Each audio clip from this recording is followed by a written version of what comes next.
샬롬, 연휴 가운데 맞이하는 추석날 아침입니다.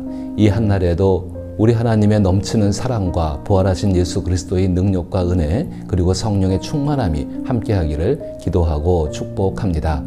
더욱 행복한 명절이 되기를 바라며 오늘 아침 영상은 추석 가정 예배로 대신합니다. 이제 함께 신앙 고백함으로 하나님 앞에 예배하겠습니다. 전능하사 천지를 만드신 하나님 아버지를 내가 믿사오며 그 외아들 우리 주 예수 그리스도를 믿사오니 이는 성령으로 잉태하사 동정녀 마리아에게 나시고 본디오 빌라도에게 고난을 받으사 십자가에 못 박혀 죽으시고 장사한 지 사흘 만에 죽은 자 가운데서 다시 살아나시며 하늘에 오르사 전능하신 하나님 우편에 앉아 계시다가 저리로서 산 자와 죽은 자를 심판하러 오시리라. 성령을 믿사오며 거룩한 공회와 성도가 서로 교통하는 것과 죄를 사하여 주시는 것과 몸이 다히 사는 것과 영원히 사는 것을 믿사옵나이다. 아멘. 이제 찬송가 594장 감사하세 찬양하세 함께 찬양합니다. 이 찬양 외에도 혹은 가족들이 함께 부를 수 있는 찬양이나 찬송도 관계없습니다.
가족 중 한 분이 대표로 기도합니다. 사랑과 은혜가 충만하신 우리 아버지 하나님, 저희에게 추석 명절을 허락하시고 예수님의 이름으로 이렇게 모여 하나님께 예배드릴 수 있게 하심을 진심으로 감사드립니다. 지나온 모든 시간 속에서 살아온 모든 순간이 하나님의 은혜였음을 고백하며 앞으로 살아갈 모든 날들도 하나님의 은혜임을 믿습니다. 이 은혜를 따라가는 삶 가운데 저희에게 필요한 믿음이 성령 안에서 말씀을 통해 풍성히 공급되기를 원합니다. 능력 많으신 성령께서 우리의 심령을 깨우시고 주의 말씀을 알게 하심으로 말미암아 주께서 베푸시는 새 힘을 공급받게 하여 주옵소서.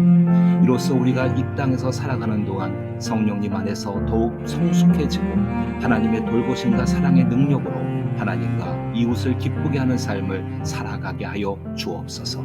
예수님 이름으로 기도하옵나이다. 아멘. 함께 읽고 묵상할 말씀은 에베소서 1장 15절로부터 19절 말씀입니다. 제가 읽어봅니다.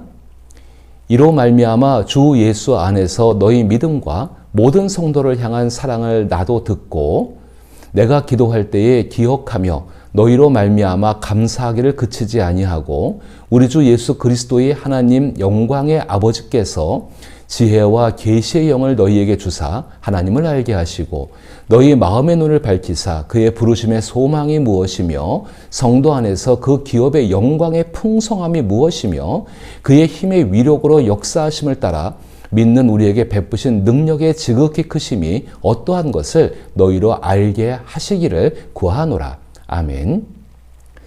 저는 오늘 이 말씀을 통하여서 하나님의 능력과 소망에 대해서 생각해 보고자 합니다. 명절에 함께 모인 사람들을 복음이라는 만원경으로 바라보면 좋겠습니다. 맨 눈으로 볼 때는 그저 작게 보이는 것들이 만원경을 통해 보게 되면 매우 상세하게 드러나 마치 손에 잡힐 듯 가까이 느껴집니다. 함께 모인 사람들에게 감사할 수 있다는 것은 우리 가운데 역사하시는 하나님 때문에 그들의 미래를 확신하며 소망할 수 있다는 뜻이기도 합니다. 우리가 그리스도 예수 안에서 복음을 통해 품는 소망은 멀리 있는 것 같지만 만원경으로 바라보면 너무나 분명한 하나님께서 이루시는 일들입니다. 하나님은 이미 아들 예수 그리스도를 통해 그 능력을 보여주셨고 그 능력으로 우리에게도 하나님의 선한 뜻을 이루어 가십니다. 능력은 에베소서에서 다루는 중요한 주제 중 한 가지입니다. 이는 아마도 에베소와 그 주변 지역이 이 능력에 대해서 깊은 관심을 가지고 있었기 때문입니다. 실제로 에베소라는 도시는 사회적, 도시적으로 매우 강력한 영향력을 지닌 도시였습니다. 그 힘은 더욱 커질 것처럼 보여지기도 했습니다. 에베소는 바울 시대 로마 제국의 영향력이 집중된 중심지였으며 로마 황제들은 자신의 통치를 환영받고 확장될 수 있도록 이러한 도시들을 세우고 관리하는 데 매우 많은 신경을 썼다고 합니다. 그리고 에베소는 종교적 능력의 중심지이기도 했습니다. 다양한 종교 집단과 여러 신앙이 번성했으며 그들은 주로 능력에 초점을 맞추었습니다. 여기서 말하는 능력은 흔히 마술이라 불리며 세상의 변화를 일으키는 힘, 사람과 사건에 영향을 미치는 힘, 부와 건강과 영향력을 증진시키는 힘, 그리고 원수를 물리치는 힘 등을 의미합니다. 다시 말해 지방 총독부터 국제적으로 알려진 신들에 이르기까지 다양한 통치자와 권세자들이 이 세계를 지배하고 있었던 것입니다. 바울이 보기에 지금까지 세상에 나타난 능력 중 가장 뛰어난 것은 하나님께서 예수님을 죽은 자들 가운데서 부활시키실 때 드러난 능력입니다. 이전에도 이후에도 육체적으로 죽은 자 가운데서 일으켜진 사람은 아무도 없습니다. 창조주 하나님의 능력은 사람들이 일시적으로 경험하는 온갖 능력과는 근본적으로 다르며 훨씬 탁월합니다. 실제로 부활하신 예수 그리스도는 지금 하나님께서 그 능력을 바탕으로 온 우주를 다스리시는 보좌에 앉아 계십니다.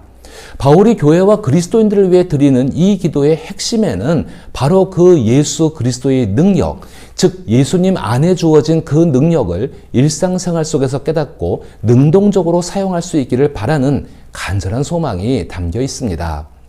1세기 당시에도 그러했을지 모르지만 오늘날 많은 그리스도인들이 이 능력이 존재하며 사용할 수 있다는 사실을 제대로 알지 못하고 있습니다. 마치 손에 만원경을 쥐고도 그 작동법을 몰라 초점을 맞추지 못하는 것과 같습니다. 만약 누군가가 나는 그리스도인으로서 그런 능력이 있는 것 같지 않다 하거나 세상에서 예수님의 능력이 실제로 역사하는 모습을 거의 보지 못했다고 말한다면 그들은 바로 바울이 기도한 17절의 하나님을 알게 하는 그 은혜가 필요한 사람들입니다. 바울은 모든 그리스도인이 자동으로 하나님의 능력을 인식할 수 있다고 생각하지 않습니다. 17절에서 언급한 것처럼 이는 새로운 지혜의 선물, 즉 일반적으로 사람들에게 보이지 않는 것을 볼 수 있는 특별한 은사가 필요하기 때문입니다. 결국 이것은 예수님을 아는 것과 바울이 말한 지혜와 계시의 영, 즉 내면의 눈을 하나님의 빛을 향해 열어주시는 성령님을 통해 이루어진다는 것입니다. 15절에서 그들의 충성된 믿음과 사랑을 통해 하나님께서 이미 그들 안에서 강력하게 역사하시기를 시작하셨음을 알 수 있습니다. 이에 바울은 하나님께서 이제 지혜와 지식으로 특히 그들에게 두 가지를 보여주심으로써 그 믿음을 더욱 풍성하게 하시라는 확신을 가지고 기도합니다.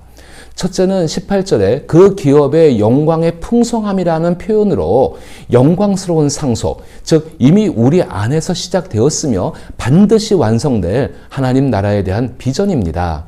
둘째는 19절에 나타난 그 힘의 위력으로 믿는 우리에게 역사하시는 하나님의 능력으로서 적절한 때에 그 일을 이루시는 지극히 크신 능력입니다.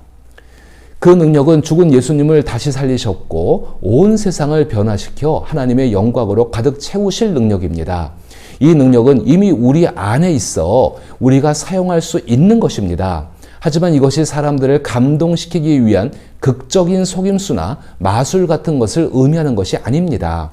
하나님께서 우리 안에서 이루시는 일들은 은밀한 죄들을 없애시고 우리를 기도하는 사람으로 변화시키는 등 겉으로 드러나지 않는 일들입니다. 세상 사람들은 이러한 일들을 알지 못하며 때로는 다른 그리스도인들조차도 이를 보지 못할 때가 많습니다. 그러나 예수 그리스도께서 모든 통치와 권세 위에 높임을 받으셨기에 우리는 그 말씀의 의미를 분명히 이해할 수 있습니다. 지방 총독이나 재판관, 나아가 왕과 황제까지 모두 왕이신 예수님의 다스림 아래에 있다는 뜻입니다. 바울은 그들 모두가 예수님의 발 아래에 있음을 강력하게 선언합니다. 이 말씀은 초대교회가 즐겨 인용했던 시편 8편에서 나온 구절입니다. 시편 8편 다윗의 노래, 즉 그의 기도를 들어보시길 바랍니다. 여호와 우리 주여, 주의 이름이 온 땅에 어찌 그리 아름다운지요. 주의 영광이 하늘을 덮었나이다.